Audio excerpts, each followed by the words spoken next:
Bueno, comparto la pantalla.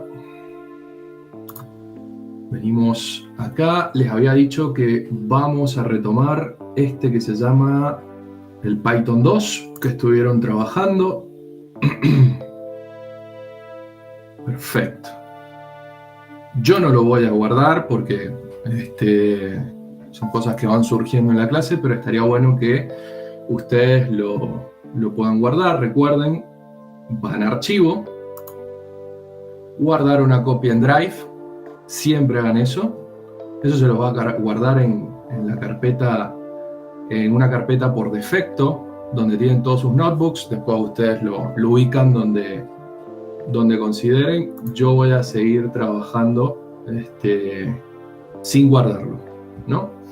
Entonces, ya sobre esto habíamos hablado, habían visto algo con Cristian la clase pasada, que era una variable, los tipos de datos. Esto es fundamental. Estos son los tipos de datos que tenemos acá primitivos y los podemos clasificar en distintos tipos. Vamos a hacer un repaso por ahí un poco más rápido. En realidad tenemos dos tipos de datos. Yo los clasificaría en dos tipos de datos, en datos cualitativos y cuantitativos, podemos decir así, o en datos numéricos y en datos categóricos, datos que representan categorías. Acá hace una distinción un poco diferente. Dice, bueno, a ver, tenemos datos numéricos.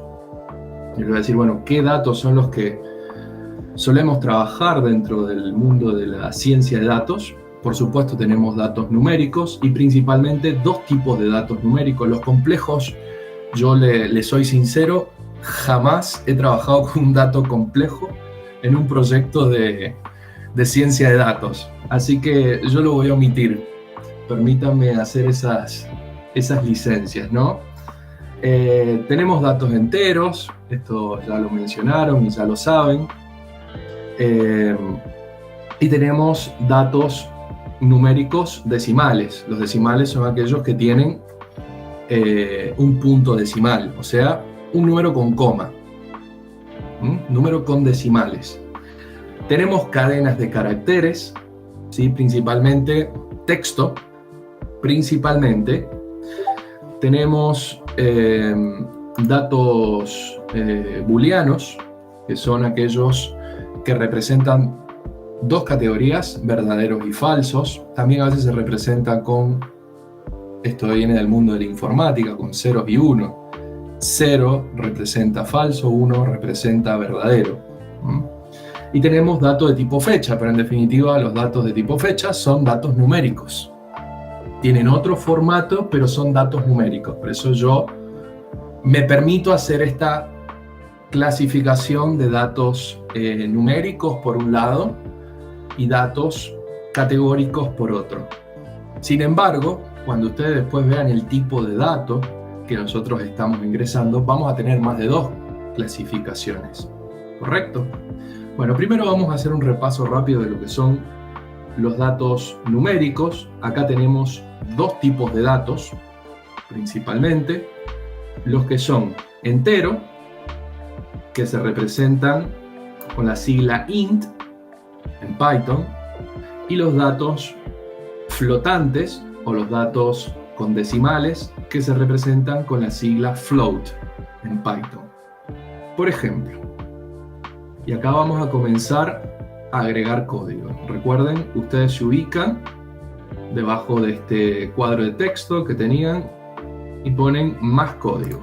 Y acá vamos a empezar a experimentar, a trabajar un poco, a jugar un poco con estos cuadernos. Por ejemplo, si yo escribo 5, ¿qué es lo que tengo? Tengo un dato entero. El 5 es un número entero. Ejecutamos, yo voy a decir que no lo voy a guardar. Recuerden primero siempre conectarse y correr la celda de código. Eso es lo primero que vamos a hacer. Entonces, ocurre muchas veces en nuestro conjunto de datos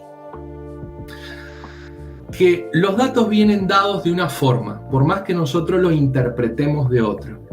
Y ya vamos a ver eso cuando veamos cadenas de caracteres. Entonces, ¿qué es lo que nosotros vamos a tener que hacer en este caso? Una conversión del tipo de dato. Este valor, vamos acá, ahora a cadena de caracteres. Yo digo, este valor. Siempre recuerden que las cadenas de caracteres están entre comillas dobles o comillas simples. Lo importante es que si yo inicio con comilla simple, termine con comilla simple. Y si inicio con comilla doble, termino con comilla doble. No puedo mezclar comilla simple con comilla doble. Entonces, yo le digo, bueno, por ejemplo, 5. ¿Qué es esto? Esto es un carácter. Es un carácter.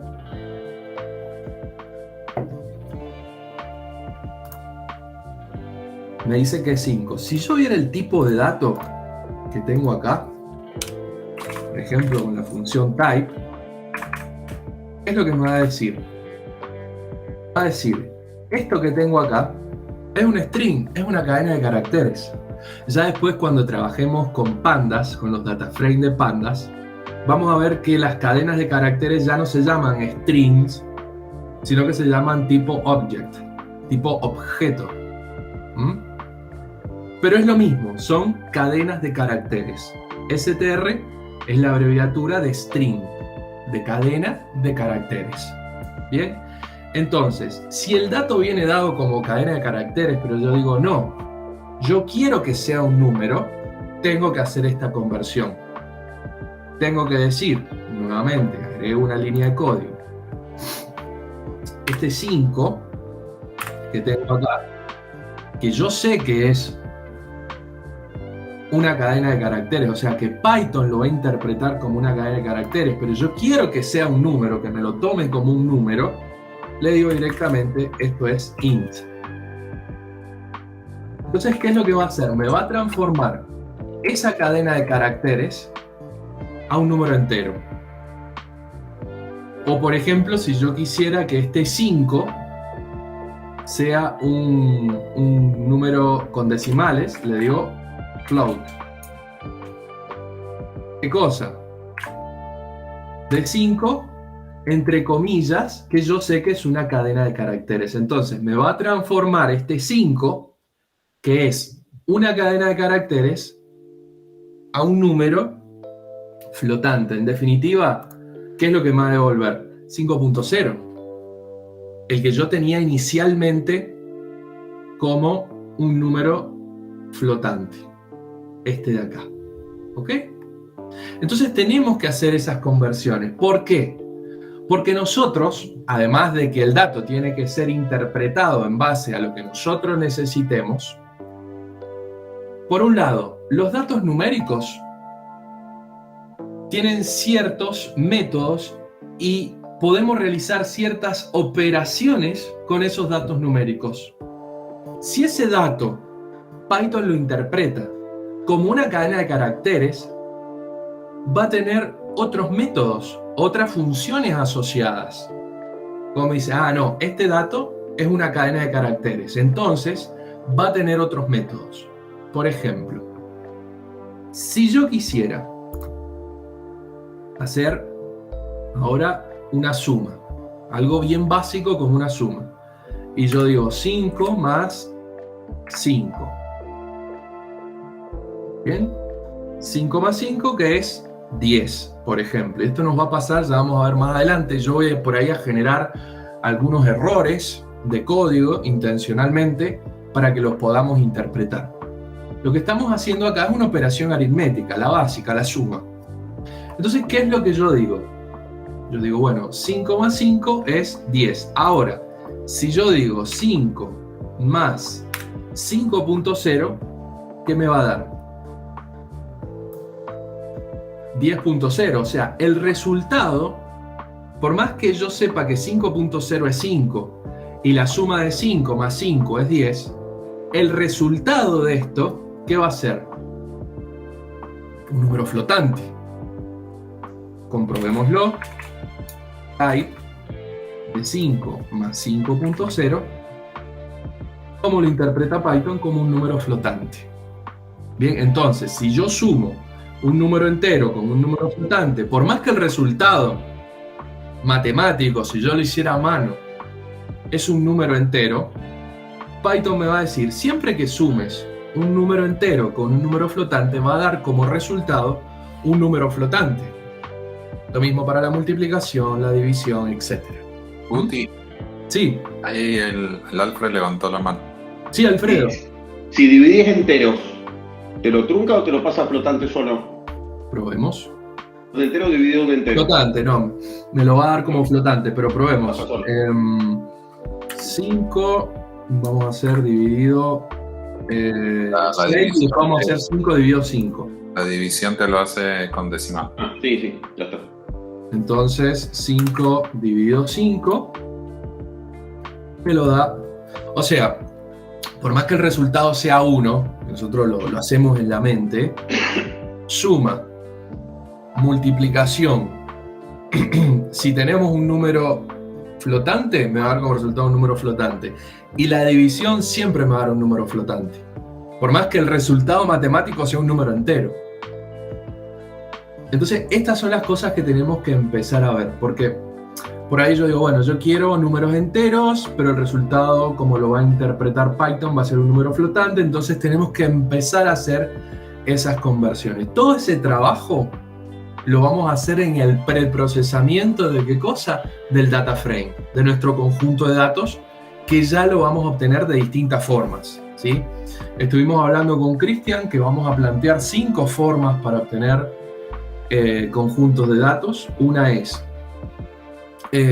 como nosotros habíamos trabajado, con una URL cargado desde la nube de una base de datos, que eso lo vamos a incorporar ahora. Eso lo vamos a ver recién en el módulo 3. A través de una API, vamos a hacer trabajo con una API pública y vamos a trabajar también con web scraping. Y vamos a ver la diferencia entre lo que es una API y el web scraping, cuáles son las ventajas y desventajas de... Gustavo, aprovecho, te hago una consulta, ¿cómo va? Sí. ¿Vamos a conectar a un data lake en Vamos, una nube? Mira, no. Lo que vamos a hacer es trabajar, en realidad, conexiones desde Drive. Ah, ok. Vamos a subir archivos a Drive y vamos a conectarnos a esos archivos que nosotros hayamos subido. Ok. Lo otro que sí vamos a incorporar, un poco en base a tu inquietud, que me comentó Cristian, y yo le dije, bueno, vamos a hacer una cosa, vamos a hacer la incorporación de la carga de datos desde una base de datos pública. Ok, ¿Sí? buenísimo. Esa es la incorporación que vamos a hacer ahora. Está muy cerca de un data lake. Está muy Genial. cerca, está muy cerca. A ver, dentro de lo que es el laburo del científico de datos, eso también lo hablamos con Cristian, esto tiene más que ver con el trabajo del ingeniero de datos. Hoy justo vi que había una parte de memes en el Discord y subí un meme ahí justo sobre ese tema de lo lindo, por ahí lo limpio que es el trabajo del científico de datos, que tiene que tener ciertos conocimientos estadísticos, matemáticos, y por ahí lo engorroso que es el trabajo del ingeniero de datos. Sí, yo Por quería hacer un supuesto. comentario. Sí, Justo yo sobre el meme. ¿O no? hace poco terminé un curso de ingeniería de datos y Sí, es como la parte oscura, digamos, tal cual. de todo esto, porque hay que conectar, a veces Tal tener cual. distintas fuentes de datos Sí. y en realidad el científico de datos ya recibe, digamos, un data frame con determinadas características, pero está bueno estas opciones que nos están dando ahora de ver distintos tipos de conexiones, ¿no? Perfecto. Bueno, entonces acá vimos algo de tipo, de conversión, y vamos a hacer algo de operaciones. Por ejemplo, acá no sé por qué esto me quedó así, perdón. Ahí está. Vamos a hacer un poquito de operaciones. Por ejemplo, si yo quiero sumar, en este caso hice la suma de 5 más 5.0. Número entero, número flotante. No hubo ningún problema. ¿Qué pasa cuando yo sumo, por ejemplo, 5 más 5, pero como cadena de caracteres. Me va a decir, no es lo mismo. Esto es un número y esto es una cadena de caracteres, por más que yo lo interprete como un 5. Cuando yo quiera hacer una operación, me va a saltar un error. Entonces me va a decir lo siguiente. Me va a decir, no puedo sumar un entero y un string. No puedo operar un entero y un string. ¿Qué es lo que tengo que hacer? Tendría que transformar este string a un tipo de dato entero o flotante, o lo que yo necesite, y ahí sí me va a permitir hacer ¿qué cosa? La suma. Ahora, yo podría decir, bueno, yo quiero concatenar, quiero juntar cadenas de caracteres, eso es concatenar. Entonces digo, 5 más 5. ¿Qué es lo que me va a dar esto? Esto me va a dar en definitiva una concatenación, no me va a dar el número 10. ¿Qué es lo que me va a devolver? Una cadena de caracteres que tiene el 5 y el 5, o sea, el 55. Entonces, este valor, como cadena de caracteres, tiene ciertos métodos. Yo puedo realizar ciertas operaciones. Si fueran números, podría realizar otro tipo de operaciones. Entonces, yo lo voy a convertir a lo que yo necesite como analista, como científico de datos. ¿Ok? Esa es la idea. De decir, bueno, ¿qué tipo de dato es el que nosotros estamos trabajando? ¿Qué tipo de dato primitivo? Después vamos a agregar estructuras de datos complejas, como por ejemplo, decía, las listas, los diccionarios, series, data frames, etc. Tenemos otro tipo de datos según esta clasificación, que son los datos booleanos. Bueno, los datos booleanos tienen dos valores, verdadero, o sea, true, o false, falso. Esto también me sirve mucho, son muy utilizados dentro de lo que es la ciencia de datos. Y además se usan mucho en los condicionales y en los bucles, sobre todo en los condicionales. Ya vamos a ver que son fundamentales en los condicionales, en las estructuras condicionales. Tipos de datos booleanos, true, recuerden en Python, a diferencia de otros lenguajes, la primera letra es con mayúsculas, por ejemplo en R es con minúscula, y en otros lenguajes de programación también es con minúscula. Si yo digo, por ejemplo, true, que me devuelve true. Si yo veo el tipo de dato, que es true, me va a decir, es un dato de tipo booleano. Lo mismo para false. ¿Ok? Entonces, vimos los datos enteros, los datos flotantes, cadenas de caracteres, estamos repasando lo que ya vimos en las clases anteriores, y los datos booleanos. Bueno, ¿qué más tenemos? Bueno, algo de operadores aritméticos. Recuerden, los operadores aritméticos, para poder utilizarlos, tiene que ser un tipo de dato numérico.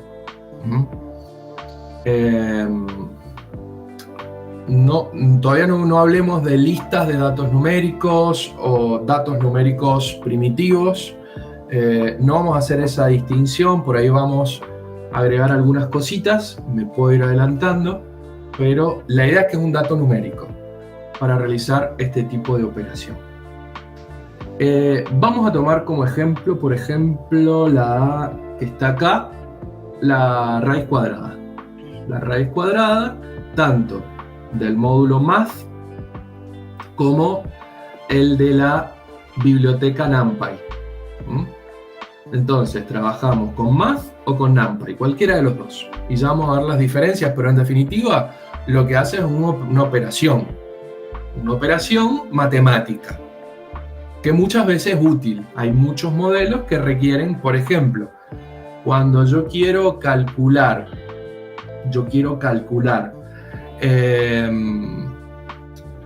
el error mínimo cuadrático en los modelos de regresión, vamos a tener que utilizar alguna de estas dos funciones, la de math o la de NumPy. ¿Por qué? Recuerden que el error mínimo cuadrático está expresado en términos al cuadrado. Bueno, recuerden, no, ya lo vamos a ver. Los que lo han visto, bárbaro, y los que no, ya lo vamos a ver. Entonces, tenemos que aplicarle a ese número la raíz cuadrada. Para determinar la raíz cuadrada, el squared, error mínimo cuadrático. Y expresarlo en términos de lo que nosotros estamos midiendo. El error lo expresamos en términos de lo que nosotros estamos midiendo. Esto es fundamental en lo que es Machine Learning. Y esto se conoce, y me voy adelantando un poco, por ahí les voy contando algunas cosas, como función de pérdida. ¿Cuánto me estoy equivocando yo, para los que vienen del estadístico, de la matemática, cuánto me estoy equivocando yo con respecto a las predicciones que hice? Las predicciones con respecto a la realidad. Esto en términos generales. Y después tenemos el grupo de entrenamiento, el grupo de testeo, el grupo de validación. Todo eso que vamos a ver en el módulo 3 es lo que dio origen al Machine Learning. Entonces, estas son herramientas que en definitiva nos van a terminar sirviendo. Por eso yo por ahí voy viendo, esta sí, esto me sirve, esto no lo usamos tanto. Entonces vamos a ir viendo un poco eso. Bueno, vamos a ejecutar estas dos bibliotecas, tanto Math como NumPy. NumPy, les digo, en el módulo 2 y de ahí en adelante lo vamos a usar muchísimo, sobre todo en el módulo 2. Todo lo que es operaciones algebraicas y estadísticas, NumPy es la biblioteca por excelencia, porque te permite hacer todo eso que hacíamos a mano y nos costaba tanto. Te lo permite hacer de una forma muy ágil y muy sencilla. Acá lo vamos a usar simplemente para sacar la raíz cuadrada, pero tiene cosas mucho más avanzadas, como por ejemplo operación de matrices. Bueno, entonces, ¿qué es lo que vamos a hacer? Agreguemos acá una línea de código y vamos a hacer, primero vamos a llamar al módulo Math, y dentro del módulo Math, una de sus funciones, le vamos a dar coseno, tenemos un montón, ¿ven? Acá las tienen todas, pueden ir también, si les interesa, algunas por supuesto nunca las vamos a usar en la vida, otras sí. Tienen todas, yo digo, bueno, ¿cuál quiero? SQRT. ¿Qué es SQRT? La raíz cuadrada. ¿De qué? De un número. ¿Qué me pide como argumento? Me pide un número. ¿Sí? Esto que me dice soporta un número entero, un número flotante. O sea, yo le puedo pedir la raíz cuadrada de cualquier número. Supongamos el 4. Vamos a hacer uno fácil, que todos nos sepamos. ¿Cuál es la raíz cuadrada de 4? El 2.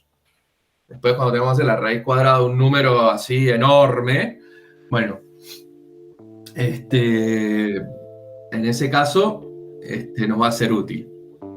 Bien. Entonces, otra cosa que es importante, que es este método o esta función, ¿qué es lo que recibe y qué es lo que devuelve? Bueno, yo ya sé que recibe un número entero o un número flotante. ¿Y qué devuelve?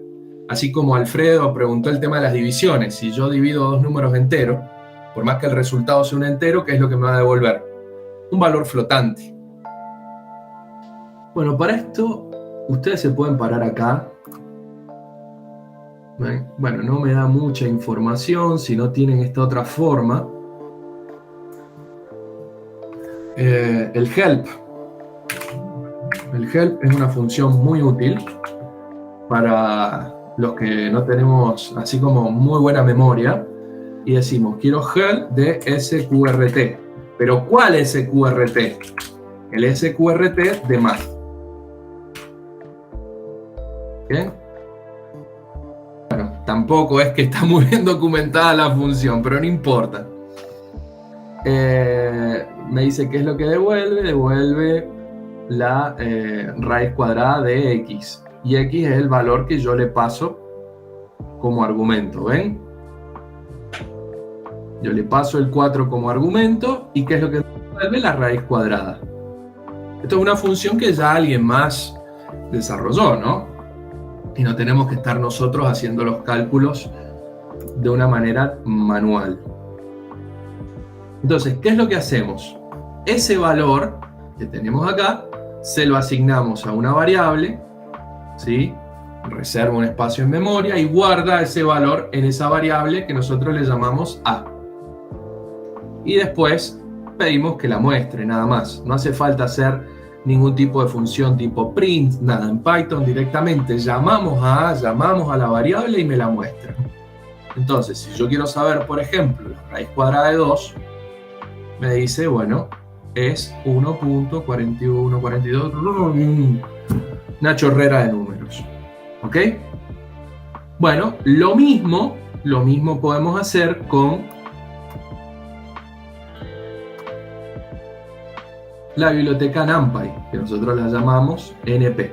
Nosotros cuando le importamos, cuando nosotros queremos una serie de funciones, ¿qué es lo que tenemos que hacer? Tenemos que importar estas bibliotecas. Tenemos que saber cuáles son las funciones que están asociadas a esa biblioteca. Entonces, a ver, quiero sacar la raíz cuadrada. Bueno, entonces yo sé que lo puedo hacer tanto con la biblioteca math, la función sqrt, o con la biblioteca NumPy, que también tiene la misma función. Y se llama exactamente igual, sqrt. Bien, entonces, pero acá se lo asignamos a otra variable que es b. ¿Ven? La diferencia es que yo acá la llamé de math y acá la llamé de np. Y me da exactamente lo mismo. Me da el mismo número. Ahora, ¿qué es lo que estoy haciendo acá? Estoy haciendo una operación de comparación. ¿Y qué me va a devolver esto? Lo que nosotros habíamos visto arriba como un valor booleano. ¿Qué es lo que hacemos cuando nosotros hacemos un igual? Estamos haciendo una asignación. Por ejemplo, acá ¿qué es lo que estamos haciendo? Estamos haciendo un cálculo y se lo estamos asignando a esta variable. Cuando nosotros hacemos un doble igual, ¿qué es lo que estamos haciendo? Estamos comparando. Yo acá le estoy preguntando si el resultado es exactamente el mismo. ¿Y qué es lo que me dice? Sí, el resultado es exactamente el mismo. Ahora, cuando yo uso la función is, yo digo A es B, me dice que no. Por más que el resultado es el mismo, lo estamos haciendo con bibliotecas diferentes, una con NumPy y otro con math. Entonces, ¿qué es lo que está haciendo A y qué es lo que está haciendo B? Yo le asigno este valor a A y le asigno este valor a B. Pero ¿qué pasa? Están ocupando distinto espacio en memoria. ¿Por qué? Porque estamos llamando a bibliotecas diferentes. Entonces, el espacio que reserva para este valor es diferente. Entonces yo le digo, A es B. Y me dice, no, A no es B. El resultado es el mismo, pero no son exactamente lo mismo. ¿Bien? No nos preocupemos mucho. Lo que sí solemos usar es esto, como un operador de comparación. ¿Qué es lo que me devuelven los valores, los operadores de comparación? Valores booleanos. ¿Sí? Entonces, por ejemplo, yo le podría decir A ¿es mayor que B? Me pregunto, A es mayor que B. ¿Qué me va a decir? No, A no es mayor que B. A es exactamente igual a B. Ahora decimos, A es mayor o igual a B. ¿Vamos? Me dice que sí, porque puede ser igual o mayor. Efectivamente es igual. Nosotros sabemos que el resultado, la raíz cuadrada de 2, es mayor o igual a la raíz cuadrada de 2. ¿Por qué? Porque es igual. Está incluido. Esto también me sirve cuando yo quiero decir, bueno, a ver, quiero sacar algún tipo de conclusión automatizada para un conjunto de datos, entonces yo veo qué valores son verdaderos o falsos. Por ejemplo, yo tengo un data frame y en ese data frame tengo montos de venta, por ejemplo. Y yo quiero saber, para ese data frame, para esa columna de ese data frame, cuáles son mayores a, supongamos, 10.000 pesos. Entonces, ¿qué es lo que me va a devolver? Me va a devolver para cada una de las filas de esa columna verdaderos y falsos. O sea, va a comprobar que cada uno de los valores asignados en esa columna, yo ahora les hablo de columnas y de filas, ya después con Cristian van a ver que por ahí tienen otros nombres. Pero se lo estoy diciendo así de una manera que ustedes ya conocen. Entonces va a ir comprobando fila por fila y va a ver si ese valor es mayor o igual a 10.000. En ese caso, por ejemplo, me va a poner true, o menor a 10.000. En ese caso me va a poner false. Yo después, ¿qué puedo hacer? Puedo filtrar por aquellos valores que sean mayores o iguales a 10.000. Entonces, estos operadores de comparación son muy útiles en el trabajo del científico de datos. ¿Ok? Bueno, esto una pequeña diferencia, también un dato de color. Yo puedo hacer la raíz cuadrada, veamos este que habíamos dicho en el help. ¿Qué es lo que me toma? Me toma un número. Ahora, el de NumPy me puede tomar una lista de números. Veamos esto cómo es. Por ejemplo, agreguemos acá una nueva celda de código. Y yo digo, math.sqrt.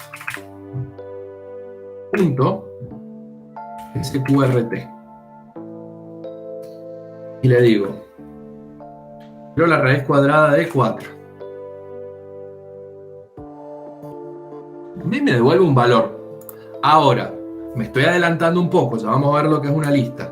Pero yo le digo, quiero, las listas van entre corchetes, ¿ok? Quiero la raíz cuadrada, que me devuelvas la raíz cuadrada de 4, de 6 y de 9. Corchete. Entonces, ¿qué es lo que le estoy pidiendo? Le estoy diciendo, quiero que me devuelvas en una lista, en este caso, bueno, te lo devuelve en un array. Ya van a ver que no es exactamente lo mismo el array que la lista. Pero quiero que me devuelvas en una lista, de esta lista, perdón, en un array, los valores de esta lista, el 4, el 6 y el 9. ¿Y qué me va a dar? Me va a decir un error. Me dice, el número, el argumento que está esperando la función sqrt de math, es un número real, o sea, es un valor que puede ser entero, flotante, pero es un número. Es un valor escalar para los que saben de álgebra. Es un número, un solo número. Yo no le puedo dar un conjunto de números. ¿Ok? Ahora, veamos un poco a ver si dice algo. Yo esto me voy por ahí también desayunando con ustedes. El help de sqrt, no el de math, sino el de NumPy. A ver si está un poquito mejor documentado. Ahí también Hernán había levantado la mano. Este está buenísimo. Bueno, acá nos tenemos que poner a leer. ¿Qué me recibe? A ver. Tiene de todo. Este puede ser X, puede ser un valor o puede ser un array. Y tiene, bueno, un montón, te dice un montón de cosas. Pues ustedes si quieren te da ejemplos de cómo es el array, todo. Hasta números complejos. Ahora, si yo uso el de NumPy y le digo, quiero la raíz cuadrada de 4, 6 y 9, todo junto, sí me lo va a devolver. Me va a decir, es un array, o sea, un vector de 3 por 1, perdón, de 1 por 3. De 1 por 3, ¿qué me dice? Bueno, y me lo va a devolver en valores flotantes, cada uno de ellos. Después, como les digo, chusmeé en la documentación. Me dice, ¿cuál es la raíz cuadrada de 4?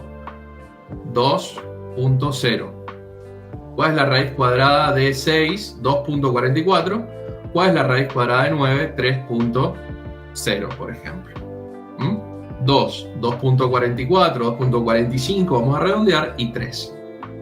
Muchas veces, cuando nosotros tenemos salidas de algunas bibliotecas de Machine Learning, me lo da así en arrays. ¿Qué puedo hacer yo? Puedo hacer distintas conversiones. Por ejemplo, pasar de data frame a serie. De serie lo podemos transformar en array, o sea, en vectores. De vectores lo podemos pasar a listas. Con listas podemos operar distintas cosas. Entonces es importante ir conociendo todo esto.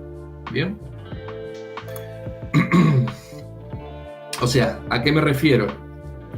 ¿Qué biblioteca usar en qué momento? Y bueno, esto también tiene mucho de práctica. Muchas de estas cosas las vamos a ir aprendiendo con la práctica. Bueno, vamos a ver otro tema. Esto, como les digo, es un repaso de lo que ya estuvieron viendo con Cristian, pero por ahí me gusta ser iterativo, como las estructuras, en temas que considero son importantes. Vuelvo a compartir la pantalla.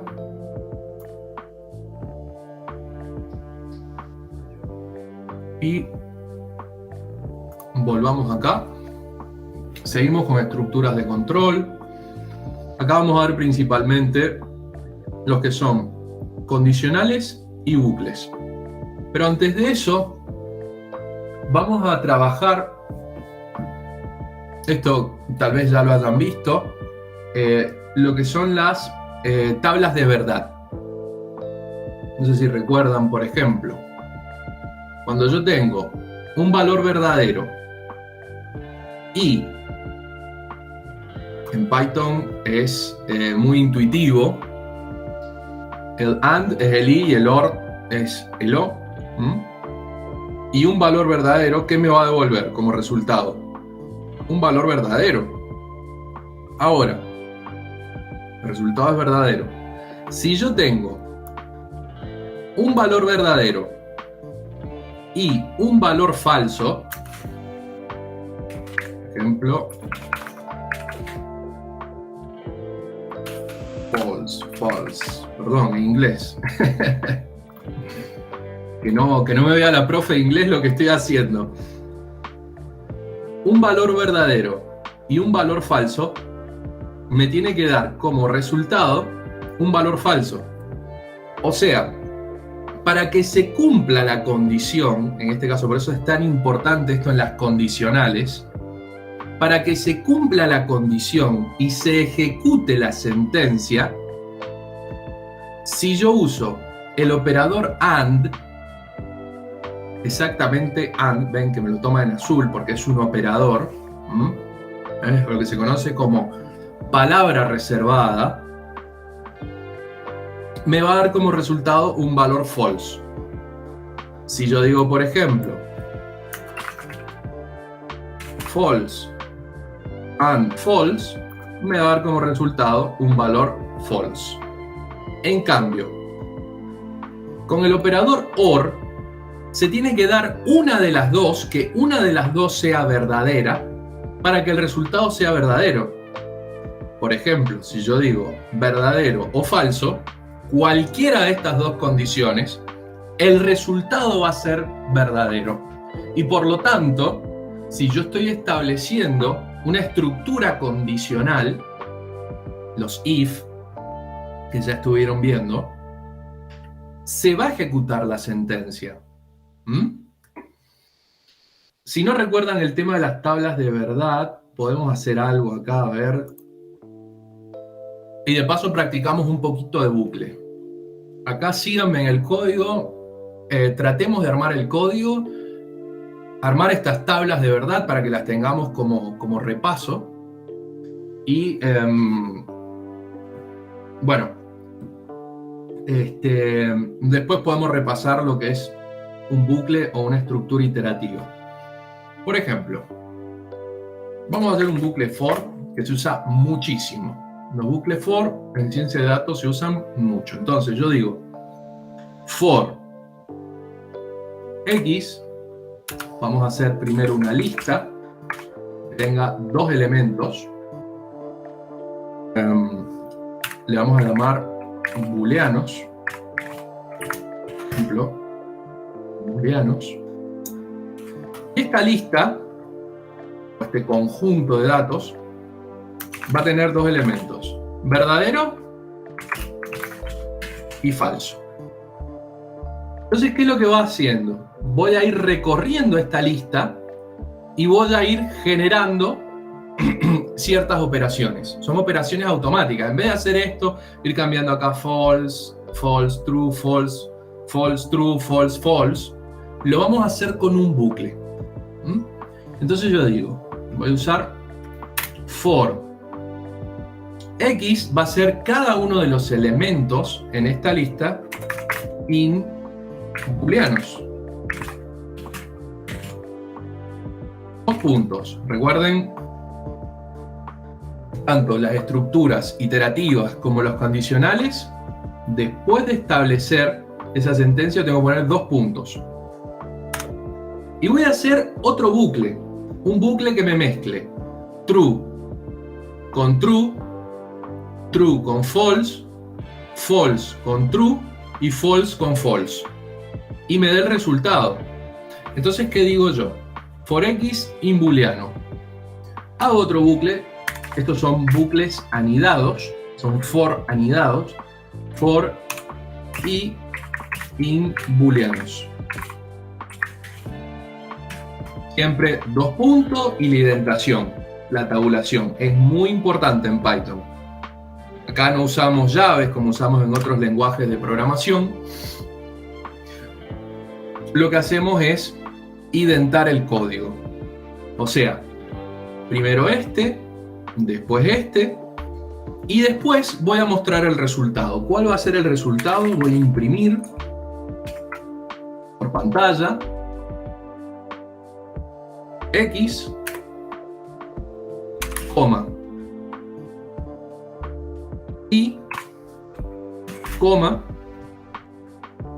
y la operación de X e Y. ¿Cuál operación? Vamos a usar el AND, por ejemplo. Entonces digo X, AND, Y. Veamos qué nos da esto, a ver si esto está bien. ¿Qué me va a decir? Bueno, esto es un poco el resultado, está desprolijo, ya lo vamos a embellecer un poquito. Entonces decimos, si la condición es verdadera y la segunda condición es verdadera, el resultado del AND va a ser verdadero en la tabla de verdad. Si es verdadero y falso, el resultado va a ser falso. Si es falso y verdadero, el resultado va a ser falso. Y si es falso y falso, el resultado va a ser falso. Bien, vamos a arreglar esto un poquito. Podemos, por ejemplo, acá ponerle un título. Vamos a hacer un print. Acá arriba le voy a poner X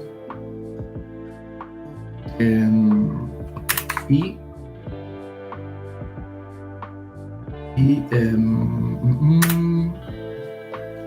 X and Y.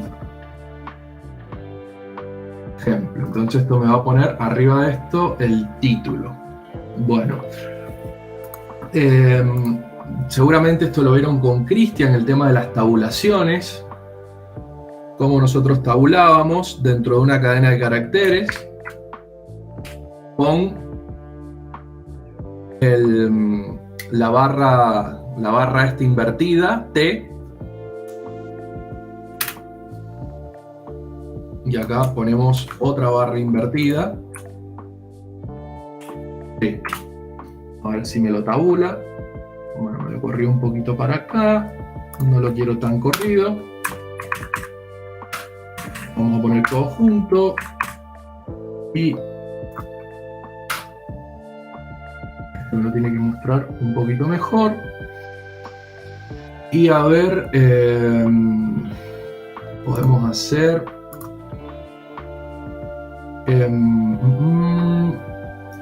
a ver qué se nos ocurre acá. Vamos a usar lo que es el fstring. Y esto, hay muchas formas de hacerlo, no es la única.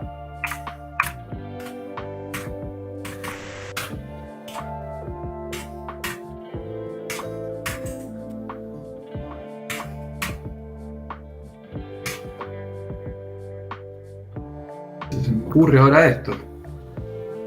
Y acá podríamos hacer una tabulación entre estos valores. Seguramente después ustedes pueden revisar códigos que sean más eficientes. Como le digo, en este momento se me ocurre hacer esto. A ver si acá me tabula el resultado. Bien, ahí queda más prolijito, ¿no? ¿Qué más podríamos hacer? Podemos poner un título arriba que sea print tablas de verdad.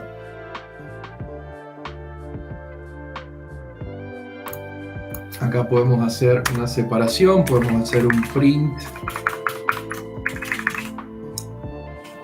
y hacer un espacio, tablas de verdad, y después podríamos copiar esto mismo en el mismo código y hacer un nuevo bucle, pero que en vez de el AND tengamos el OR. Los booleanos son dos, verdadero y falso. Ah, ok, bárbaro. Entonces el resultado va a ser uno de los dos, verdadero o falso, según la condición que yo establezca, si es el operador AND o es el operador OR. O sea, ¿cómo se interpreta esto? ¿Cómo interpreto yo esto? Si quieren se los copio esto. Les digo, esto después inclusive pueden pasárselo a ChatGPT y capaz que lo hace más eficiente que yo. Se los copio acá.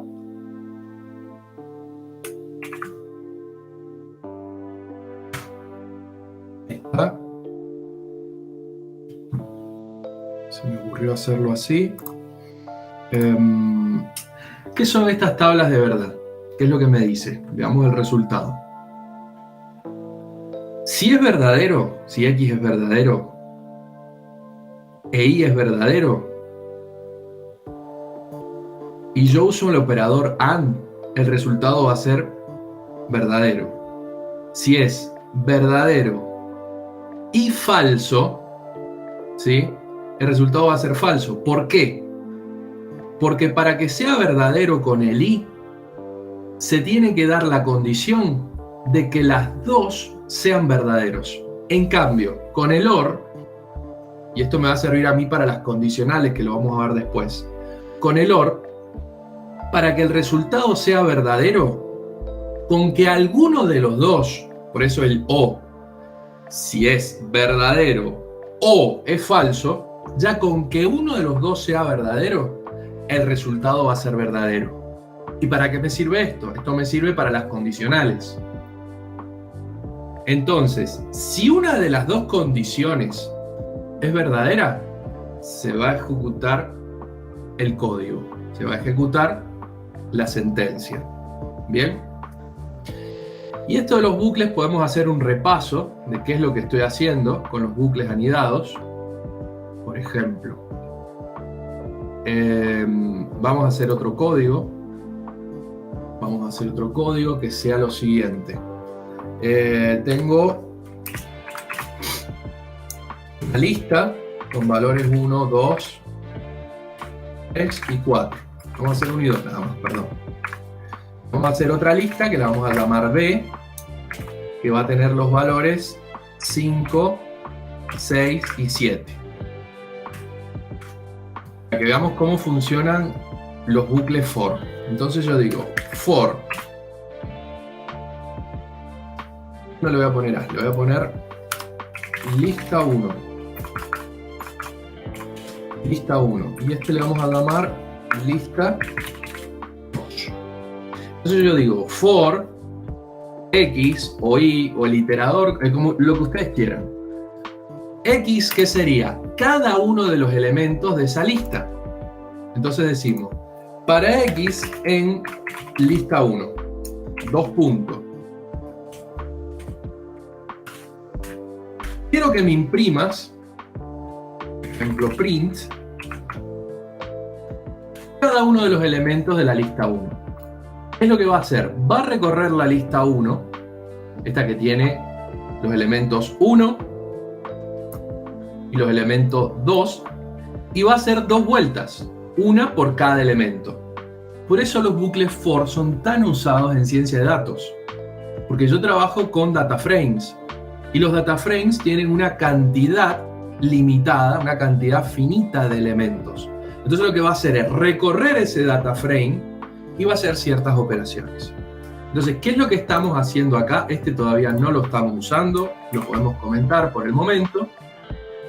Y lo que hacemos es recorrer esta lista e imprimir cada uno de los elementos de esa lista. Primero viene acá, al primero dice, bueno, imprime el primero, que es el 1, vuelve a dar una vuelta e imprime el segundo, el X, el 2, perfecto. O sea, el X toma el valor 1 y toma el valor 2. ¿En dónde están esos valores? Están en lista 1. Ahora, si yo hago, por ejemplo, si esto lo cambio y pongo lista 2, ¿qué me va a mostrar? Nada, porque está comentado. Si yo hago esto, ¿qué me va a mostrar? Me va a mostrar el 5, el 6 y el 7. Ahora, un bucle anidado, ¿cómo funciona? Hago un for y in lista 2 y este le vamos a poner lista 1. ¿Y qué quiero que me imprima? Quiero que me imprima X e Y. ¿Bien? Veamos qué es lo que imprime. 1, 5, 1, 6, 1, 7, 2, 5, 2, 6, 2, 7. ¿Qué es lo que hace? Viene a este primer for y toma el primer elemento, que es el 1. Toma ese valor 1. Viene a esta lista, a la segunda lista, que tiene el elemento 5, 6, 7. Entonces, la recorre una vez e imprime el X y el Y. O sea, me va a imprimir la primera vez el 1 y el 5. El 1 y el 5. No vuelve a este bucle, sigue en este bucle hasta que lo agota. Entonces, toma el 1, lo combina con el 5. Vuelve a correr este bucle, y toma el segundo elemento. ¿Cuál es el segundo elemento del bucle? El 6. Entonces me dice, primer elemento de lista 1 con segundo elemento de lista 2, el 1 y el 6. Sigue en este bucle, no vuelve a este bucle todavía. Entonces, ¿qué es lo que dice? Bueno, vamos a tomar el tercer elemento, que es el 7.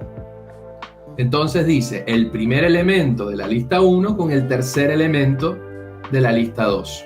Y me va a imprimir eso, el 1 y el 7. Una vez que agotó esta lista 2, vuelve acá a este primer for y toma el segundo elemento, y así sucesivamente. Y lo vuelve a combinar ¿con qué? Con el primer elemento de la lista 2, con el segundo elemento de la lista 2 y con el tercer elemento de la lista 2. Entonces me imprime el 1, el 5, el 1, el 6, el 1, el 7.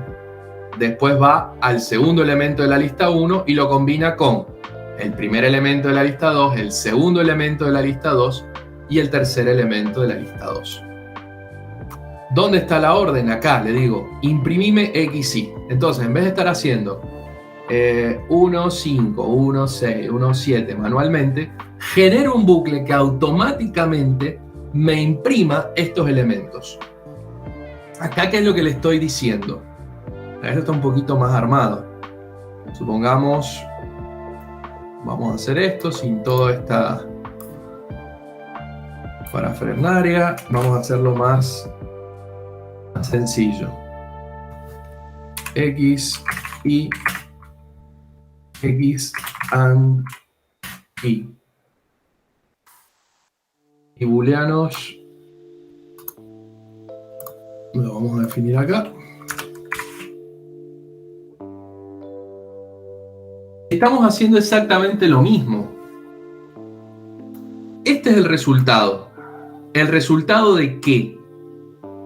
De probar la condición de verdadero, verdadero, verdadero, falso, falso, verdadero, falso, falso. Y me da el resultado. ¿Cuál es el resultado? X, E, Y, o X, AND, Y. ¿Ok? ¿Cuál es mi lista? Tengo una sola lista, que es verdadero y falso. Cuando entra en este bucle, ¿qué es lo que hace? Toma el primer elemento, que es verdadero. Después viene este bucle, inmediatamente, y lo compara con el primer elemento de la misma lista. O sea, toma verdadero con verdadero. Sigue en este bucle, en el for de i in booleanos, este segundo bucle. Entonces, ¿qué es lo que hace? Compara el primer elemento con el segundo elemento. Ya agotó los dos elementos. Vuelve a este bucle, al primero. ¿Y qué es lo que dice? Toma el segundo elemento, que es false, y lo compara con el primer elemento que está considerado acá, que es el i, de este bucle booleano. Se hace el false con el true. Y por último, toma el false con el false. En cada una de esas iteraciones hace esta operación, que es el X and Y. Compara esa condición. ¿Ok? Y es lo que tenemos en esta última columna, que es el resultado. Entonces yo, en base a eso, ¿qué puedo hacer? Puedo armar una tabla de verdad para el I, para el operador AND y para el operador OR, para que tengamos un repaso de lo que habíamos visto o lo que vieron en algún momento, si esto lo vieron en lógica, en la facultad o en algún lado, sobre las tablas de verdad. ¿Ok? Pero así funcionan los bucles, y hay mucho bucle for anidado. En ciencia de datos hay mucho bucle for anidado.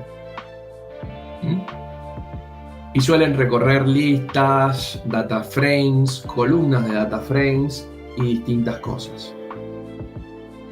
Bien. En vez de hacerlo así manual y ir cambiando. Para que entendamos el bucle anidado. ¿Qué hice yo? Creé lista 1, si quieren cámbienle el nombre, pónganle 1 no, recuerden que no puedo tener una variable con un número o que comience con números.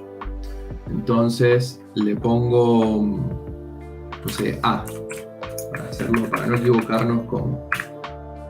Entonces esta lista se llama A y esta lista se llama B. Entonces, ¿qué digo? Hago un for de cada uno de los elementos en A y anidado otro for de cada uno de los elementos en B.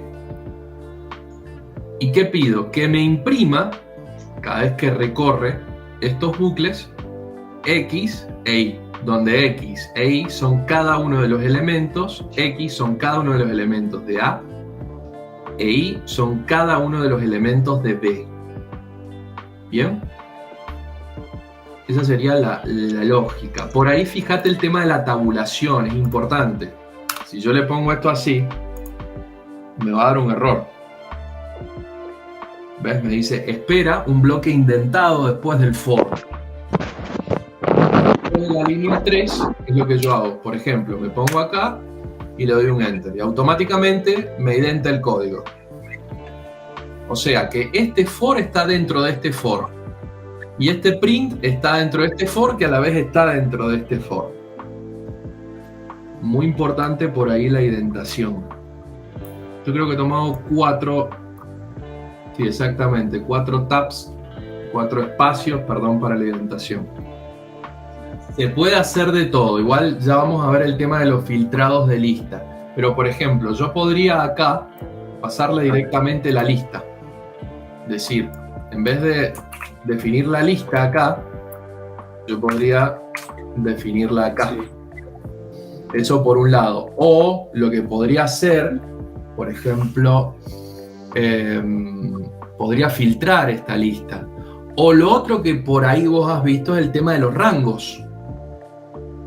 El rango... Eso me refiero. Sí. Claro, el rango es otra cosa. El rango, por ejemplo, vamos a hacer una cosa. En vez de definir la lista A, yo voy a definir un rango. En definitiva, el rango lo puedo trasladar a una lista. Entonces, digo, vamos a hacerlo por fuera el rango para que lo entendamos. Range. Entonces, ¿qué le digo yo? Por ejemplo, range 4. Esto voy a hacer lo siguiente. Lo voy a transformar en lista para ver los valores, pues si no me dice, esto es un rango que va de 0 a 4. Me dice, si yo pongo range 4, ¿qué es lo que me va a dar? Me va a dar los valores desde el 0, del 0, inclusive, hasta el 4, exclusive. O sea, no considera el 4. Esto es lo mismo que decir stop. Si yo le pongo un solo parámetro, un solo argumento, considera el stop. Esto, la forma correcta, completa de hacerlo sería 0,4,1. Esas son las 3 S. Start, stop y step.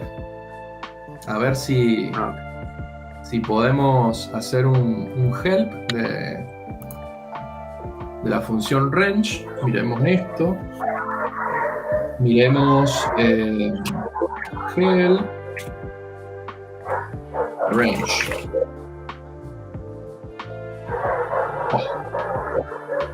Range tiene 3 parámetros. Algunos son opcionales. Por lo menos hay que ponerle el stop. Tiene start, stop y step. Entonces el inicio, el fin y el step es el paso. En cuánto se va a ir incrementando los valores. ¿Qué pasa? Esto a mí me sirve cuando yo tengo una secuencia de valores. Cuando yo tengo un conjunto de datos, un data frame que viene dado, no vienen ordenados en secuencia. Entonces, por ahí, si yo, por ejemplo, quiero hacer un índice, sí me sirve. O los valores que se incrementan o decrementan en una proporción constante. ¿Ok? Este lo vamos a comentar nada más. No vamos a... Entonces, ¿qué es lo que yo le tengo que dar a esta función range? Le tengo que dar el valor de inicio, el valor de stop, que no va a considerar, lo va a considerar el anterior, por eso dije exclusive, y el paso. El paso es el incremento que va teniendo en los valores numéricos. Entonces, ¿esto qué me va a decir? Esto es una lista que comienza en 0 y el último valor es el 3. Si yo no le pongo acá el paso, por defecto el paso es 1. Si yo no le pongo acá el 0, por defecto, el valor de inicio es 0. Ahora, si yo le pongo, por ejemplo, el valor 1, si yo quiero que me muestre el 1, 2, 3 y 4, ¿qué tengo que poner? 1, 5, nada, o opcionalmente podría decir con paso 1. ¿Qué me va a mostrar? Una lista que va a tener el 1, el 2, el 3 y el 4. Esto es start, stop y step. 1, 2, 3 y 4. Ahora, si yo, por ejemplo, acá, la secuencia va de 2 en 2, comienza en 1 y termina en 4. ¿Y qué me va a mostrar? Me va a mostrar este y me va a mostrar este, porque ya el próximo sería el 5 y el 5 no está incluido en la lista. Por eso es tan importante el tema de bucles y yo insisto tanto en eso. Hay un comentario, profe. Sí, cuando en mi experiencia con DataFrame por ahí es más eficiente operar con apply y con iteradores, ya que, digamos, son un poquito más eficientes, que operan por fila o por columna, digamos. Sí, sí, sí. Que usar un for, ¿no? Porque por ahí los for están buenos, son prácticos y ayudan a entender cómo funciona, pero a la hora práctica, cuando trabajas con muchas columnas, muchas filas, hay otras herramientas, otros métodos propios de los DataFrame que ayudan a ser más eficiente, ¿no? Totalmente, totalmente. Ya cuando trabajemos con pandas vamos a empezar a usar los métodos apply. Por ahí, por ejemplo, yo les decía, la mitad del laburo la podemos hacer con pandas o podemos hacer el laburo también sin pandas y perfectamente utilizando bucles podemos recorrer estos conjuntos de datos. Pero sí, claramente cuando yo trabajo con la biblioteca pandas, se usa bastante el método apply. Se usa bastante el método apply. A ver, lo cual no implica que dejemos de lado esto. Lo podemos seguir usando.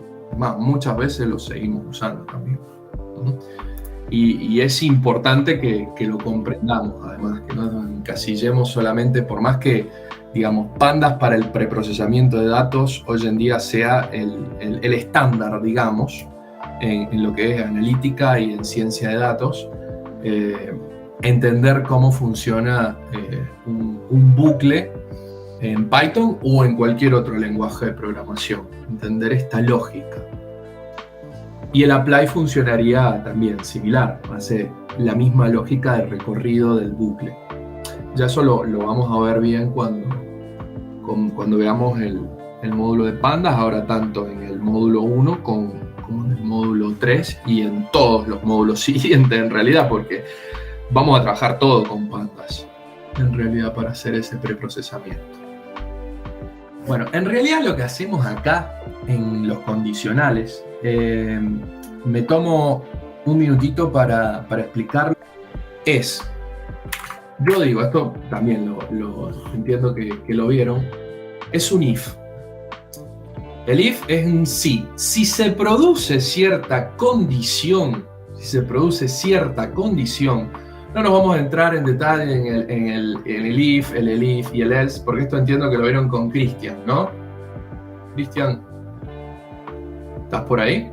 Sí, lo vimos no tan en detalle, pero sí lo vi. Yo quiero aclarar acá una cosa que es importante, por eso yo hice tanto hincapié en el true y en el false. ¿Cuándo se va a correr en realidad la condición? Cuando el valor sea verdadero. O sea, la sentencia se va a correr siempre y cuando la condición que yo tenga acá es verdadera.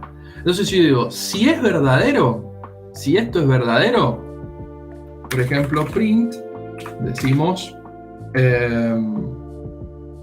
cualquier cosa, hola mundo, el famoso hola mundo. Entonces, ¿qué es lo que estamos diciendo? Si esto es verdadero, si acá tenemos el valor de true, si el valor que devuelve esto es true, me va a imprimir esto. Ahora, si el valor, ven que yo no estoy poniendo ninguna operación ni nada, yo estoy diciendo que es verdadero. Si esto es false, en realidad no me va a imprimir nada. ¿Por qué? Porque no se está cumpliendo la condición. Yo ya estoy diciendo que la condición es falsa. ¿Ok? Entonces, lo que tenemos acá es true y false, en definitiva. ¿Por qué? Porque lo que estamos devolviendo acá, o lo que estamos obteniendo acá en esta condición, ¿es un true o es un false? O sea, la respuesta de x menor a 0, esto es, habíamos dicho, un operador condicional. ¿Qué cosa es el resultado? ¿Un true o un false? En definitiva, no quiero entrar después que si el elif, que si esto. Ustedes pueden jugar, porque esto está buenísimo después para ir probando distintas cosas. Pero en definitiva, lo que yo tengo acá, que es x es menor que 0, cuando x es menos 5. X es menor que 0, o sea, esto es true. Como esta operación condicional es verdadera, me va a ejecutar este código. Y quiero que entiendan la lógica de esto, más allá del lenguaje de programación. Entonces, si es falso, no me va a ejecutar nada. Ahora, si yo decía, yo tengo dos condiciones. Una que sea falso y verdadero. ¿Te va a ejecutar o no? Claro, si es falso y verdadero, ¿cuál va a ser el resultado? Falso, entonces no se va a ejecutar. Ahora lo vamos a ver con un numerito. Pero si yo le pongo si es falso o verdadero, ¿cuál es el valor que va a tomar esta operación?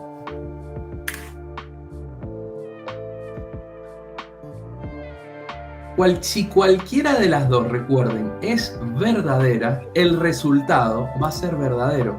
Entonces sí se va a ejecutar el código, ¿ok?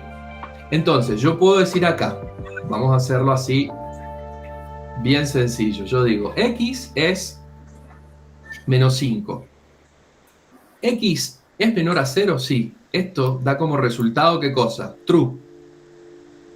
Entonces me va a ejecutar el código, el valor es negativo. Yo tengo otro valor y le voy a dar el valor de 10.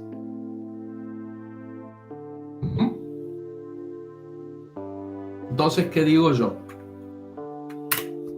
Si x es menor que 0 y perdón, es menor que 0, tenemos dos condiciones. Una, que x sea menor que 0 and y sea menor que 0. Entonces decimos los valores son negativos. ¿Esto se va a correr? No. ¿Por qué? Porque y no es menor que 0. Se está cumpliendo que x es menor que 0, pero no se está cumpliendo que y es menor que 0. Y es igual a 10. Entonces tenemos una condición que es verdadera y una condición que es falsa. Entonces, verdadero y falso, o falso y verdadero, que es lo mismo. Perdón, este es un OR. Decimos un AND. El resultado final va a ser falso. Entonces, no se va a cumplir la condición. ¿Ok? Eso es lo que quiero que entendamos. Después, el if o el else, no, ya eso lo han visto con Cristian. Si quieren lo podemos repasar. Pero lo que quería que nos quedara claro en estas 2 primeras horas era esto. Por eso insistí tanto en el tema de los valores booleanos. Porque después, un poco respondiendo a la pregunta de Constanza, cuando yo quiero machear cosas o ver que esto sea esto y además esto sea esto, se tienen que dar las 2 condiciones a la vez para poder generar ese resultado de true. Y ese resultado de true es un macheo. O sea, esta persona sería adecuada para cubrir este proyecto. ¿Ok? Quiero que entiendan esa lógica. Vuelvo a compartir. Vamos a ver una cosita más y después la idea es mostrarle la parte básica de algunas otras estructuras de datos que quiero que veamos 2. Quiero que veamos las listas y los diccionarios. Y ya después, la próxima clase, vamos a comenzar a ver pandas. Y la próxima clase que tengamos conmigo, vamos a ver estas estructuras con, o sea, los condicionales, los bucles, pero con estructuras más complejas, como por ejemplo una lista, un diccionario o inclusive un data frame. Es la idea, pero primero necesitamos ir avanzando de este modo.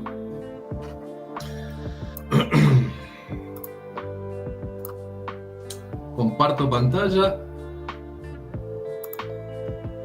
y vamos a hacer un ejemplito más para que nos termine de cerrar este tema de los condicionales. Yo había dicho, por ejemplo, vamos a agregar una nueva celda de código y acá creo que se desconectó. No, está bien. Y acá vamos a repetir, vamos a escribirlo. Yo digo x es igual a menos 5, x en un valor. Entonces digo, si x es menor a 0, vamos a tomar una sola condición, no 2 condiciones. Es lo que decíamos, que en prima el valor es negativo. ¿Bien? Entonces, ¿qué es lo que va a hacer? Va a verificar esta condición, si esta condición es verdadera o falsa, en este caso es verdadera, y me va a imprimir el valor es negativo. ¿Qué es lo que tengo que hacer yo después? Para el resto de los casos, eso es el else, si x es menor a 0, hace tal cosa. Si no, hace otra cosa. En este caso decimos print, según la lógica de lo que está preguntando y lo que está evaluando, digo, el valor no es negativo. Entonces, ¿qué es lo que va a hacer? Para que veamos un poco esto. Va a verificar esta condición. Va a ver si esta condición, si el resultado de la condición es verdadero o falso. En este caso sabemos que es verdadero, porque x es menor a 0. Entonces, va a ejecutar esta sentencia, que simplemente es imprimir por pantalla un mensaje. El valor es negativo. Entonces, esta sentencia no se va a ejecutar. ¿Qué pasaría, por ejemplo, si yo digo que x es igual a 5? Va a venir acá, va a revisar esta condición, o sea que x sea menor a 0, como x toma el valor de 5, es decir, es un número positivo, o sea que no es menor a 0, no ejecuta esta sentencia, pero le hemos agregado esta parte y me dice, si x es menor a 0, hace esto, esto no se cumple, entonces no se ejecuta. Si no, el else es el si no, o para el resto de los casos, o sea, el número es menor a 0 o igual o mayor que 0. Imprime por pantalla el valor no es negativo. O sea, si esta no se cumple, se va a cumplir esta. Acá lo podemos plantear así. ¿Por qué? Porque el número es o es menor a 0 o es igual o mayor que 0. O sea, el número es negativo o es un número positivo o no negativo, digamos, como dijo nuestro compatriota Cobos, ¿no? Entonces, veamos qué ejecuta. Ejecuta el mensaje, el valor no es negativo. ¿Por qué? Porque vino acá, comprobó esta condición no se cumple, o sea, devuelve un valor false. No ejecutó esta sentencia y por lo tanto ejecutó esta sentencia. Ahora, por ejemplo, agreguemos dos condiciones. Agreguemos un nuevo número, supongamos el i igual a menos 5. Entonces yo digo, si x es menor a 0 and i es menor a 0, habíamos dicho que en este caso, si las dos se cumplían, que x fuera menor a 0 e y fuera menor a 0, yo decía, ¿cuál es la respuesta correcta? Los dos valores son negativos. Si esto no se cumple es porque al menos uno de los valores es negativo. Perdón, al menos uno de los valores es positivo. Entonces escribo, al menos uno de los valores es positivo. ¿Ok? Entonces corramos esto y vemos qué es lo que me devuelve. Me dice, al menos uno de los valores es positivo.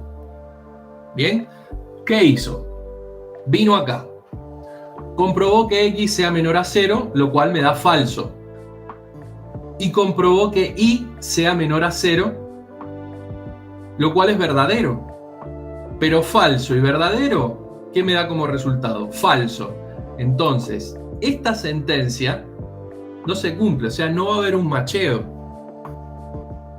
Por lo tanto, puedo concluir que al menos uno de los valores es positivo. ¿Mm? Eso es lo que quería que nos quedara claro, ¿sí? O al menos uno de los valores no es negativo. ¿Mm? Esa es la lógica que tenemos que seguir. Esto sería false y esto sería true. Por ejemplo, si los dos son negativos, supongamos los dos son menos 5, va a venir acá, va a comprobar que x sea menor a 0, x es menor a 0, e y sea menor a 0, y es menor a 0, entonces se cumplen las dos condiciones y por lo tanto los dos valores son negativos y esto no lo ejecuta. ¿Bien? Bueno, vamos a ver en esta última media hora que nos queda una introducción a estructuras de datos y eso es otro collab. Después vamos a avanzar sobre cosas más complejas como por ejemplo mezclar lo que vimos hoy de bucles y condicionales con estructuras de datos. Eso ya es un poquito más avanzar sobre estos temas. Yo les dejo un tiempo, ¿para qué? Para que ustedes puedan repensar esto, repensar las condicionales, repensar los bucles, repasarlos, estudiarlos, preguntarnos. Van a tener toda una semana para hacer toda esta interiorización de estos conceptos para después poder avanzar sobre otros conceptos que construyen sobre estos. Bueno, entonces este lo podemos cerrar. En mi caso no se han guardado los cambios, el resto de los temas lo vieron con Cristian, el if, el else.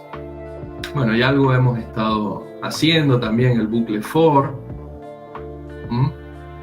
Por ahí lo hemos hecho un poquito más complejo, pero es porque es necesario. Nosotros necesitamos de estas estructuras para poder construir nuestro trabajo como científico de datos.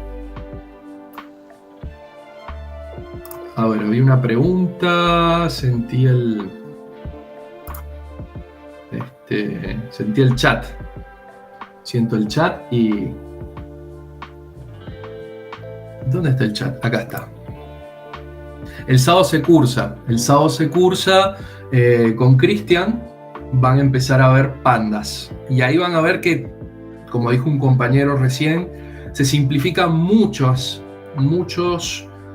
trabajos o muchas tareas del científico de datos. Pandas es una librería, una biblioteca para justamente hacer todo este trabajo de preprocesamiento de datos que lo hace bastante más eficiente. No tiene todo, no tiene absolutamente todo, pero hay muchas tareas que las hacen mucho más eficientes y mucho más sencillas. Las pandas se usa mucho para hacer el preprocesamiento. ¿Qué es el preprocesamiento? El preprocesamiento es cuando yo tomo los datos en crudo de alguna de estas fuentes que yo había planteado, por ejemplo, de un Excel, de un CSV, de una base de datos, de una API o de lo que sea, y los empieza a transformar en una estructura que después van a ser insumo para generar nuestros modelos predictivos. Entonces, todo ese preprocesamiento, hacerlo con Python puro, es complejo, requiere un nivel de programación altísimo. Y hacerlo con cualquier otro lenguaje de programación que se puede hacer es aún más complicado. Pandas te soluciona la vida. ¿Para qué tarea? Para la tarea de preprocesamiento, de transformar los datos de tal forma en que esté en una estructura que me permita a mí hacer mis modelos de Machine Learning. Y NumPy, que de hecho Pandas usa NumPy, lo que sigue es la lógica del álgebra matricial. Todo ese procesamiento interno que hace Pandas, lo hace NumPy con matrices.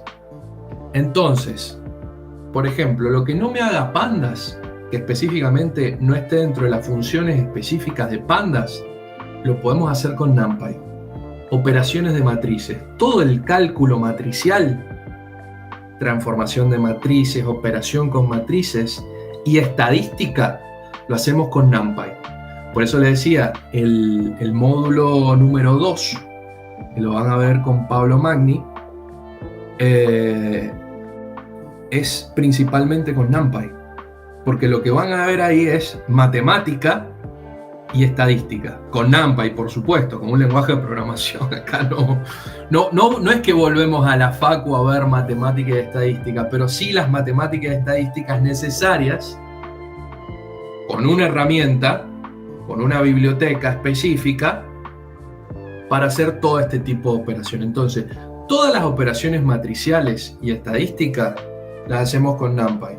Todo el preprocesamiento de los datos lo hacemos con Pandas. O sea, las dos son el core, el alma de la ciencia de datos, del análisis de datos. O sea, hay que saber Pandas, hay que saber NumPy. Y después, bueno, el tema de los algoritmos, que tenemos algunas bibliotecas específicas que vamos a usar mucho, que es, por ejemplo, scikit-learn. Hay otras. Después, cuando veamos sobre el final lo que es Deep Learning y redes neuronales, vamos a usar otras. Ya no vamos a usar, por ejemplo, scikit-learn. Vamos a usar Keras, TensorFlow y algunas herramientas específicas para hacer redes neuronales. Pero Pandas, en definitiva, te lo digo así cortito, te facilita la vida. Le facilita la vida al analista de datos y al científico de datos para hacer el preprocesamiento. Vamos a abrir el que es Python 003.01. Vamos a ver este. Este es más sencillo para que empecemos a interiorizarnos en estas estructuras y bueno, y hacer un repaso para quienes las conozcan. Bueno, vamos, recuerden primero conectar, ustedes hacer guardar, si no lo tienen ya guardado. Vamos a ver algunas estructuras.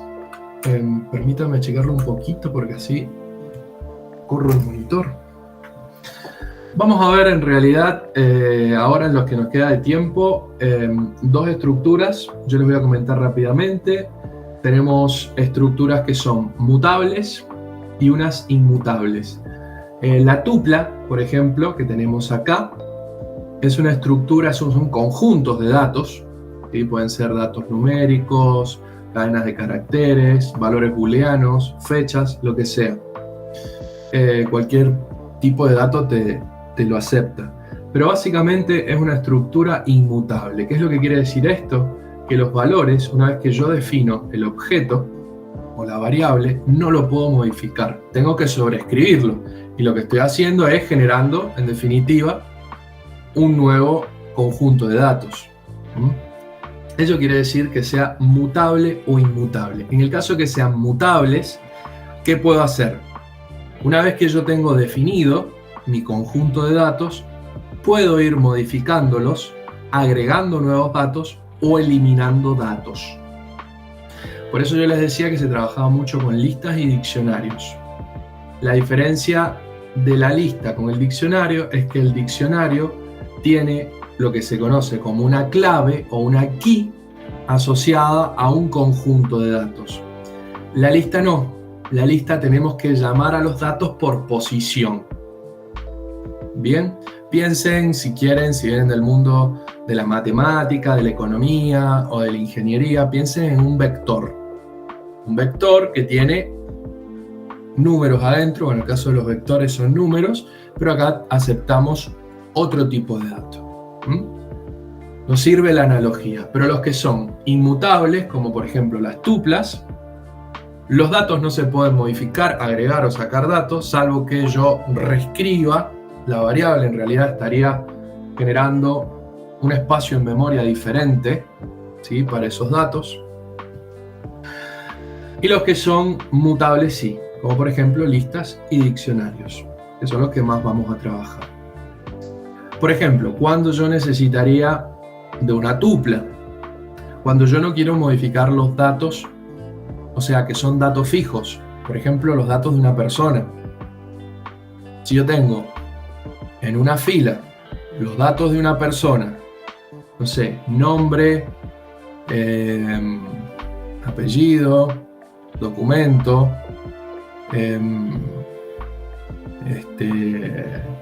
no quiero hablar de género, bueno, hoy en día se puede modificar, pero cosas que no se puedan modificar. Yo podría utilizar en ese caso una tupla. Es decir, bueno, estos datos que tengo no se van a modificar. Estos otros, por ejemplo, el volumen de compra de esa persona, si la persona realizó determinada acción o no, o por ejemplo, si estoy analizando la permanencia, porque tengo una plataforma de e-commerce y quiero hacer un análisis de permanencia de la persona, cuánto tiempo pasa en la plataforma, cuál es el volumen de compra de esa persona. Esos son datos que son mutables, se van a ir modificando con el tiempo.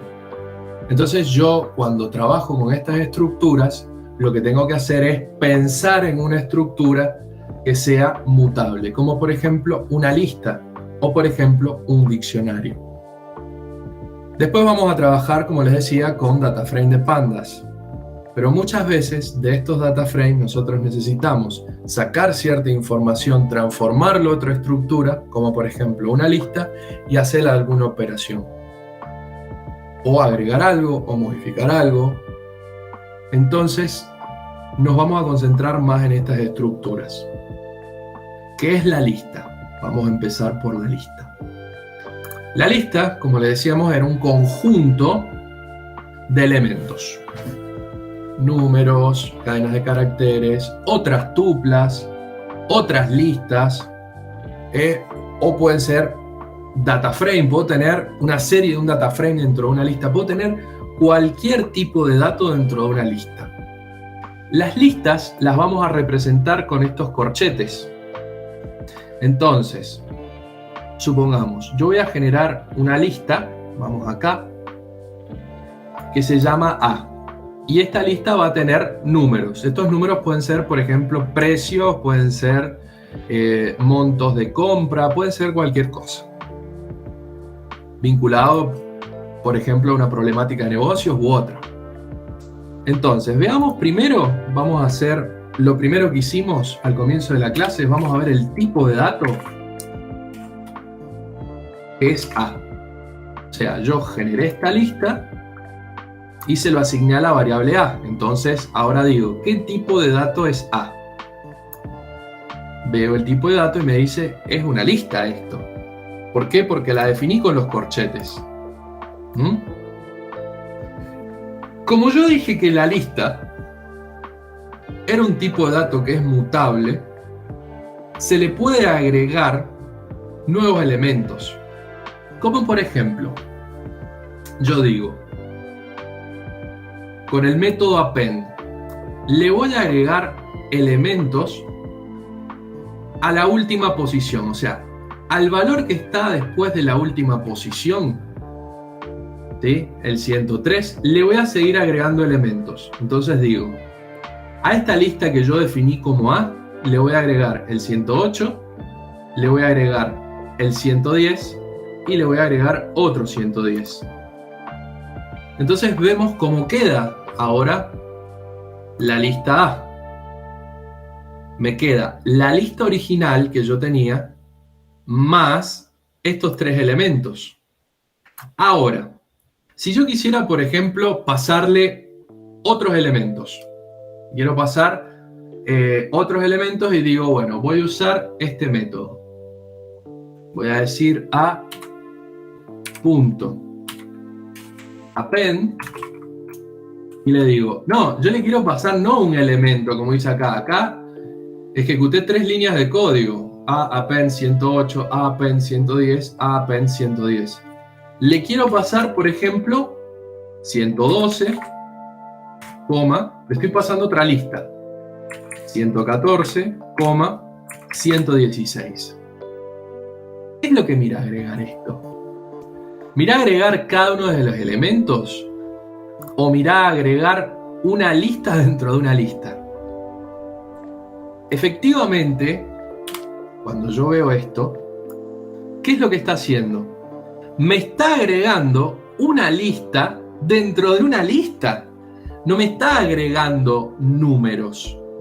O sea, me está agregando dentro de la lista una lista que contiene números.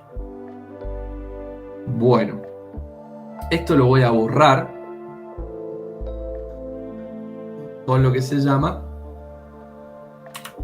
el método pop. ¿Qué es lo que hace el método pop? Para que nos quede la lista inicial, o por lo menos esta lista que teníamos acá.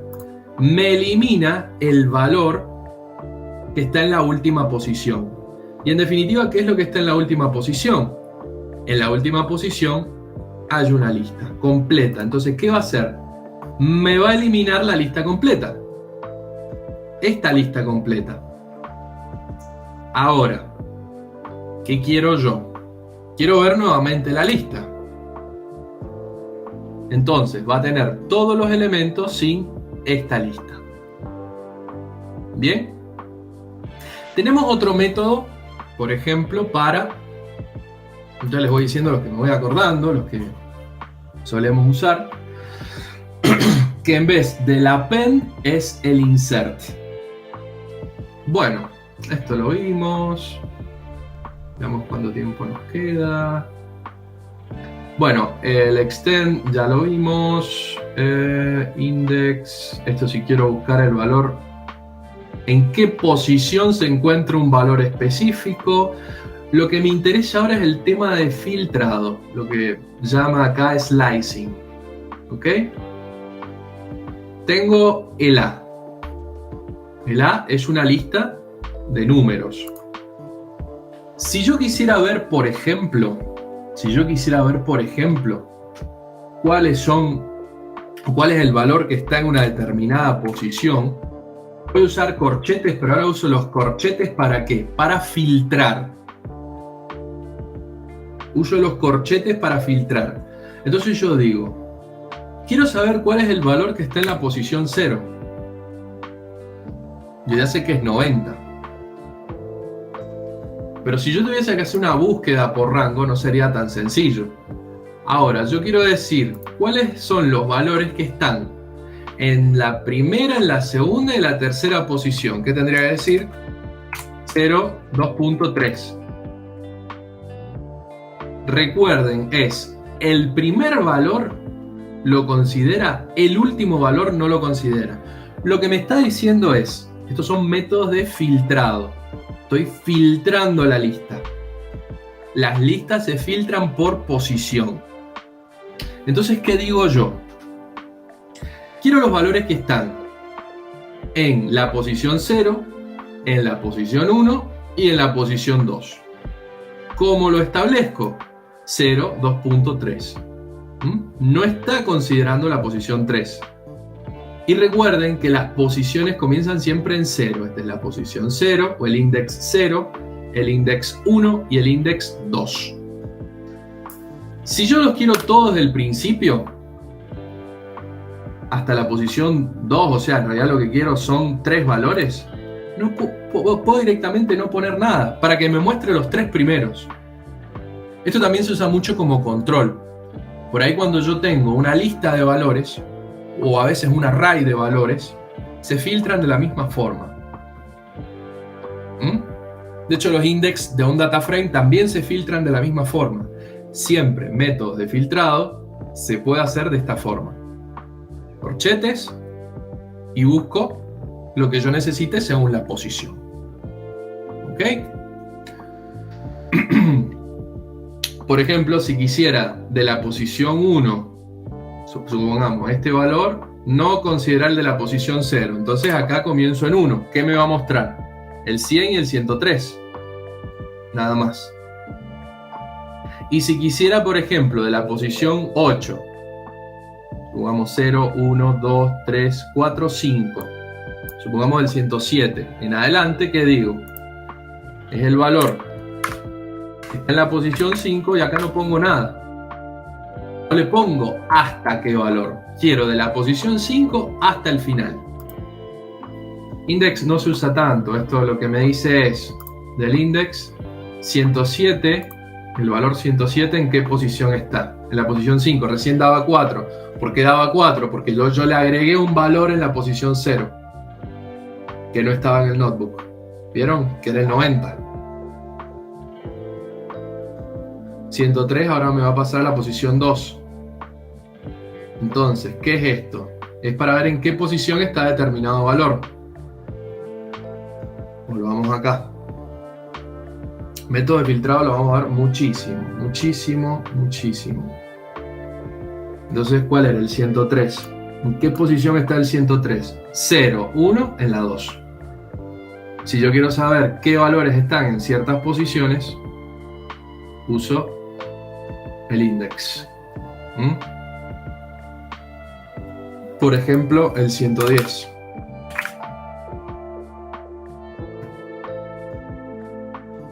En la primera posición en la que aparece. ¿Ok? Bueno, insert lo vimos, pop lo vimos, y remove lo que hace es eliminar determinado valor de la lista. Bueno, el 10 no lo tenemos, pero por ejemplo ponemos remove 90, que es uno que nosotros teníamos. ¿Cuál es la diferencia entre el remove y el pop? El remove, el pop lo que hace es eliminarme el último valor de la serie, el pop, y el remove es un valor específico. Es que el pop no recibe un argumento. Perdón, el pop no recibe argumento, que es el que tenemos acá. No sé si ya lo estoy diciendo bien a esta hora de la noche, pero el pop no recibe argumento. A ver, ¿dónde hicimos el pop? Acá. ¿Qué es lo que hizo el pop en realidad? Eliminarme lo que está en la última posición. En este caso era toda una lista. Lo vamos a hacer acá para que lo veamos. Es mejor, una imagen vale más que 1000 palabras. ¿Qué es lo que estoy haciendo acá? Estoy eliminando el valor 90, que es el que teníamos acá. Ahora, si yo hiciera esto, si yo hiciera a.pop, ¿qué es lo que estoy haciendo? ¿Qué va a eliminar? Hagan sus apuestas.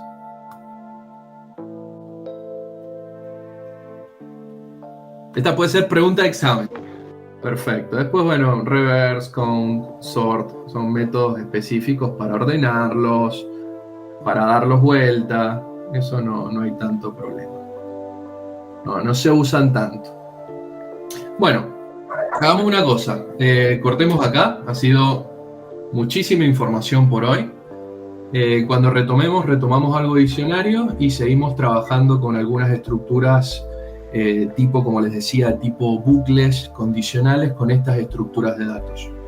Lo que sí, por ahí les voy a pedir que hagan un repaso de estos temas que hemos visto en los cuadernos, estructuras condicionales, bucles, tipo de datos, listas, que es lo que hemos visto hasta ahora, y ya después retomamos con diccionario y algunas cositas más complejas.